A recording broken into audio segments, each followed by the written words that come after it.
Oui, Monsieur Ruffin, vous avez la parole.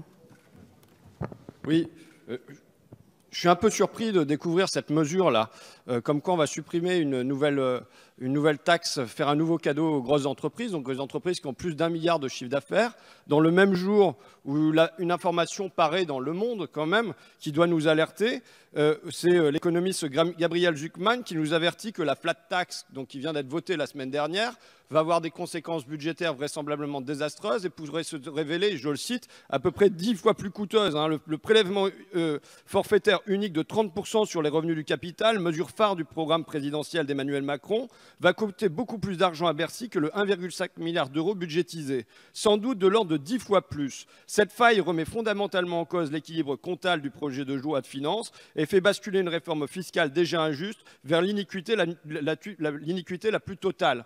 Quand dans le même temps, on a la suppression de l'impôt sur la fortune pour les actionnaires, cette flat tax, le crédit impôt compétitivité emploi qui ne sera pas remis en cause, on le verra ultérieurement, malgré les alertes et malgré les différents rapports, je pense qu'opérer un nouveau cadeau supplémentaire aux entreprises qui font le plus de chiffre d'affaires et en plus au détriment des plus petites apparaît pour le moins peu judicieux. C'est vraiment là, y compris au sein du monde des entreprises, c'est vraiment une mesure qui relève du Robin des Bois à l'envers. Monsieur Bernalicis, vous avez la parole. Merci, Monsieur le Président. Moi, je souhaiterais poursuivre l'interpellation de mon collègue Ruffin. On est là sur un exercice avec cet article où on révise les prévisions qui avaient été faites initialement. Finalement, un exercice de sincérité, de sorte à ce que nos trajectoires de finances publiques sur le PLF et sur le PLFSS soient cohérentes avec ce qu'on va devoir exécuter durant l'année. Hein, ça me semble assez important. Et qu'en est-il de notre sincérité quand on apprend par voie de presse que plusieurs milliards risquent de manquer dans le projet de loi de finances de la sécurité sociale et le projet de loi de finances tout court? Peut-être auriez-vous un démenti à apporter, Monsieur le ministre de l'Action et des Comptes publics ou Madame la ministre de la Santé. En tout cas, cela nous laisse pensifs. Un peu sur le même esprit, finalement, de la réforme de l'IFI, où on nous apprend ici ou là que les banquiers conseillent à leurs clients qui étaient anciennement sous le statut de l'ISF de monter des SCI pour se soustraire à l'impôt. On voit bien ici qu'avec cette soustraction à l'impôt par le biais des dividendes profités de la flat tax, on risque d'avoir au moins 10 milliards de recettes fiscales en moins. Alors qu'en est-il de cet exercice que l'on fait dans cet hémicycle, si la sincérité n'est même plus au rendez-vous, si la sincérité qui sont quand même dans nos lois organiques, que l'on doit s'imposer, et vous nous avez quand même, Monsieur le ministre Darmanin, rebattu les oreilles à de nombreuses reprises sur l'insincérité du gouvernement précédent, pointée par la Cour des comptes. Il serait dommage que dans un an, nous ayons un nouveau rapport de la Cour des comptes qui pointe une insincérité flagrante. Voilà à quoi riment nos débats quand il risque d'y avoir plusieurs milliards en moins dans ce budget. Merci. La parole est à Monsieur Bernalicis. Merci, Monsieur le Président. Je vais réitérer ma question, puisque là, on est toujours sur un exercice de sincérité. Monsieur le ministre, Monsieur Darmanin, vous nous avez habitués jusqu'à présent à avoir des réponses bien plus au tac au tac par votre maîtrise de la matière budgétaire.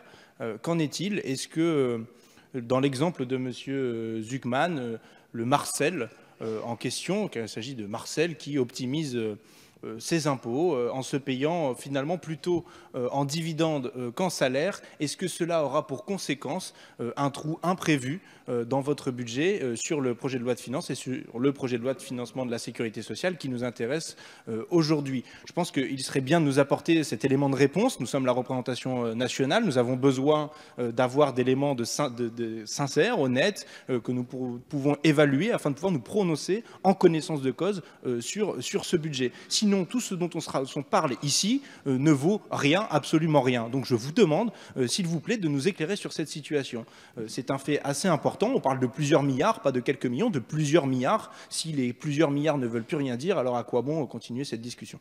Monsieur Ruffin, c'est sur ces amendements que vous souhaitiez intervenir? Oui. Monsieur Bachelier nous dit que le groupe En Marche va voter à l'unanimité. Je tiens à rappeler qu'ici, chaque vote individuellement en son âme et conscience. Et donc, vous ne pouvez pas venir dire que vous allez voter à l'unanimité. C'est chacun d'entre vous, en votre âme et conscience, qui allez décider si oui ou non on limite la casse du côté de la CSG. Et moi, ce que je vous invite, c'est vraiment à y réfléchir, je le redis, en votre âme et conscience, pour voir s'il y a là de la justice. Monsieur Darmanin parlait tout à l'heure de la justice parmi les retraités. Est-ce qu'il s'agit là d'une mesure de justice? Et monsieur Bachelier disait qu'il s'agissait de maintenir l'équilibre financier. C'est toujours placer la logique dans le même sens. Vous seriez les gens responsables et nous serions les gens irresponsables. S'il vous plaît. Quand dans le même temps, je le rappelle, il y a cet article paru aujourd'hui dans Le Monde, auquel M. Darmanin refuse toujours de répondre, qui nous informe que la flat tax va vraisemblablement coûter 10 fois plus que prévu. Peut-être qu'elle franchira la barre des 10 milliards d'euros. Eh bien, sur ce point-là, vous pouvez encore faire machine arrière aussi. Vous pouvez revenir sur cet équilibre flat tax. Parce que là, qui souhaite prendre des mesures responsables, c'est pas de votre côté. Les mesures responsables, elles sont de notre côté. C'est nous qui ne souhaitons pas gager de l'argent, d'une dizaine de milliards d'euros, à l'aveugle, par exemple, sur la flat tax. Et de la même manière, on va avoir examiné le crédit impôt compétitivité emploi. Il y a à nouveau 24 milliards d'euros à récupérer là-dessus. Donc de l'argent, il y en a. L'équilibre financier, on peut le construire de notre côté. Monsieur Bernalicis, vous avez demandé la parole. Merci Madame la Présidente. Oui, j'ai dû m'absenter pour aller en commission élargie de la commission des lois et des finances.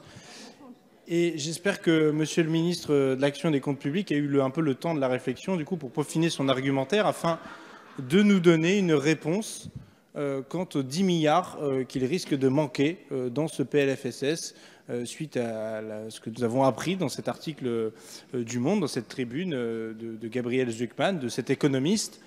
Parce qu'à quoi bon discuter de quelques millions par-ci, par-là, si on finit avec un trou de 10 milliards.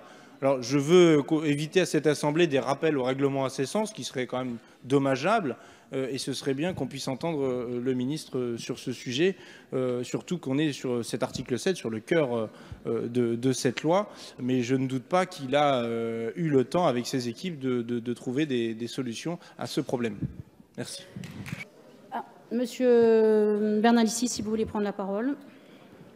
Merci Madame la Présidente. Je profite de cet amendement rédactionnel pour reposer pour la énième, je n'ai pas compté jusqu'au bout, ma question à Monsieur le ministre de l'Action et des Comptes publics, Monsieur Darmanin, car nous discutons, nous bavassons tous ensemble à des heures tardives, alors qu'il y a potentiellement 10 milliards de trous dans la caisse.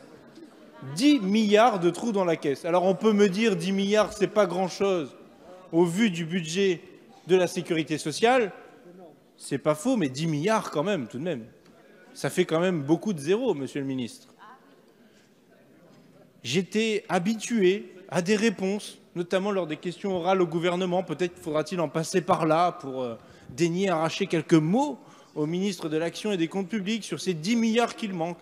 Il semble complètement indifférent à ce dont je suis en train de raconter. C'est le mépris traditionnel dont nous sommes affublés dans cet hémicycle pour des questions qui représentent des enjeux financiers colossaux. Mais peut-être nous expliquera-t-il que M. Gabriel Zucman n'a pas finalement ment dans ce journal, cette presse qui est Le Monde finalement, ce journal qui n'a peut-être aucune valeur. Qu'est-ce qu'on en sait? Mais je suis sûr que M. Darmanin, au bout de la peut-être 17e question que je lui poserai à l'identique, daignera apporter des éléments de réponse à cet hémicycle. Une prise de parole. Monsieur Ruffin, vous souhaitiez prendre la parole.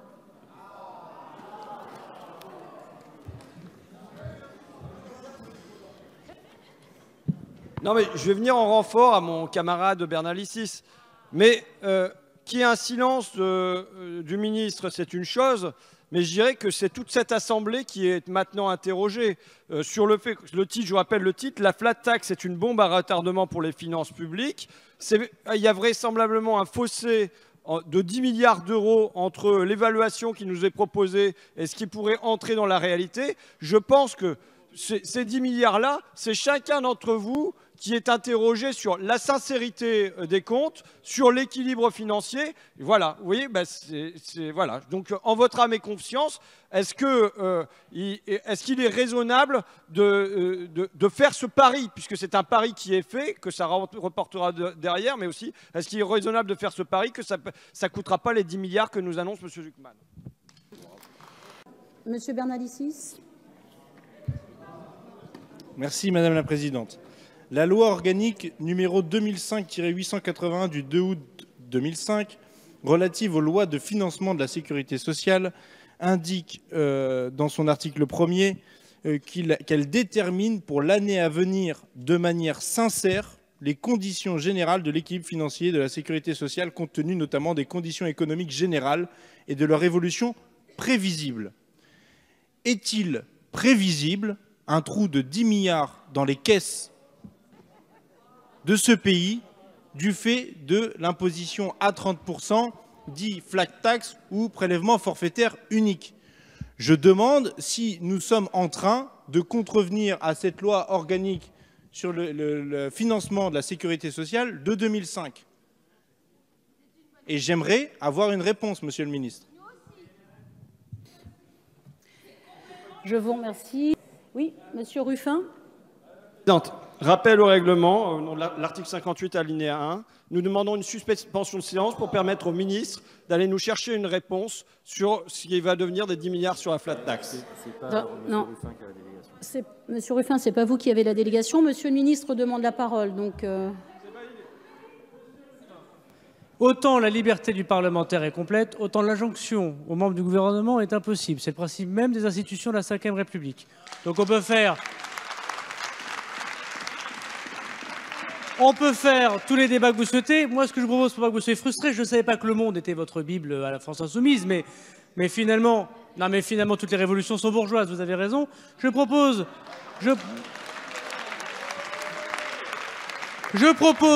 qu'à la fin du débat qui concerne l'Assemblée et pour lequel tout le monde a beaucoup travaillé, me semble-t-il, qui est la CSG et le PLFSS, que je puisse répondre à votre question.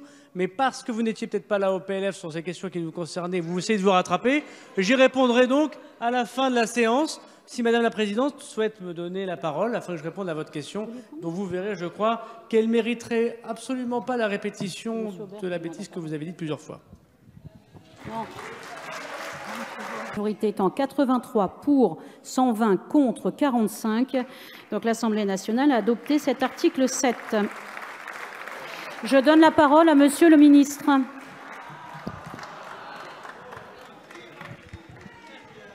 Bien, merci Madame la Présidente. Avec Agnès Buzyn, nous voudrions vous remercier toutes et tous, Monsieur le rapporteur général, Mesdames et Messieurs, pour cette longue journée, mais intéressante, sur un article qui a vécu, je crois, plus de 110 amendements, et qui était attendu parce qu'il était aussi très politique, vous l'avez souligné. Dire à monsieur le député que l'article du Monde que vous citez prévoit une optimisation extrêmement vulgarisée, puisqu'il conviendrait de penser que pour les salariés actionnaires, les personnes ne se verseraient plus de salaire, profitant ainsi d'une fiscalité qui serait propre au PFU, en imaginant qu'ils n'auraient que ces sujets de rémunération, pour se verser en dividendes. En imaginant que cela puisse arriver, que quelqu'un ait cette idée dans une entreprise française, il est absolument évident que devant ce genre de manifestation pour un salarié actionnaire, vous conviendrez que ça n'arrive pas à l'intégralité des salariés ou des actionnaires français, que le contrôle fiscal serait évidemment dur pour la personne et pour l'entreprise, puisque c'est un cas extrêmement clair d'optimisation fiscale caractérisée. Donc il s'agissait d'une tribune d'un professeur à Berkeley. Cette personne, ce n'est pas un journaliste. Cette tribune, elle se regarde, elle s'écoute. J'entends que vous puissiez solliciter les avis de la commission. Je pense que c'était plus dans la commission des finances qu'une question pareille devait se poser que dans le cadre de nos débats parlementaires. Vous avez la liberté de poser des questions quand vous le souhaitez. J'ai la liberté, comme dirait l'autre, d'apporter mes réponses quand je le veux. Je vous ai ainsi répondu. Oui, non, c'est... Oui. Je pensais plus à Thierry Leluron qui le caricaturait, puisque de temps en temps, quelques communistes me font plus penser à Thierry Leluron qu'à Georges Marchais, mais voilà. Mais je voudrais vous dire à monsieur le député que ce cas, s'il devait se produire, engendrerait immédiatement un contrôle de l'administration fiscale, et évidemment, je serai là pour vous donner toutes ces réponses, et n'atteint absolument pas les chiffres faramineux que vous évoquez.